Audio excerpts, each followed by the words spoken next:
যে দাবিতে হয়েছে সেগুলো আমরা অ্যাকচুয়ালি নিবিড়ভাবে মন্ত্রণালয় তথা অধিদপ্তর পর্যবেক্ষণ করেছে এবং এখানে যে হাসপাতালের প্রশাসন রয়েছে, অন্যান্য ব্যক্তিবর্গ রয়েছে, তাদের সাথে আমাদের সবসময় একটা নিবিড় যোগাযোগ রয়েছে, যার মাধ্যমে শেরেবাংলা মেডিকেল কলেজ হাসপাতালের সার্বিক পরিস্থিতি উন্নতি এবং সেই উদ্যোগ এবং তাদের যে মেইন দাবিগুলো তিনটা, সেগুলো নিয়ে আমরা আলোকপাত করেছি।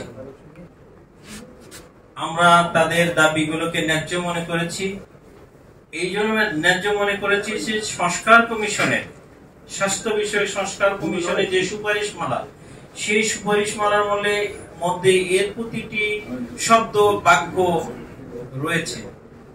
তাহলে আমাদের এবং তাদের মধ্যে দূরত্বটা কোথায়?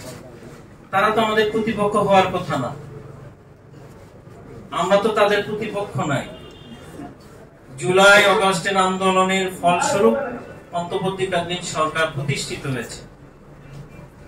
যারা এই প্ল্যাটফর্ম তৈরি করেছে সেই শহীদদের প্রতি আমরা শ্রদ্ধা জানাই।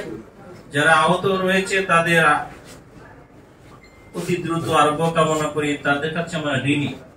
তারাই অন্তর্বর্তীকালীন সরকারকে আসন দিয়েছে, উদ্দেশ্য ছিল একটাই,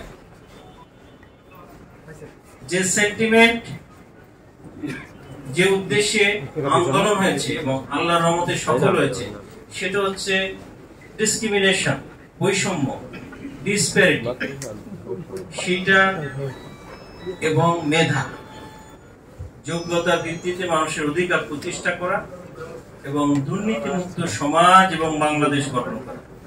এবং তাদের যে দাবি, তার মধ্যে এটা একটা আছে, সর্বোপরি স্বাস্থ্য ব্যবস্থাপনার সার্বিক পরিস্থিতির তারা উন্নতি চেয়েছে।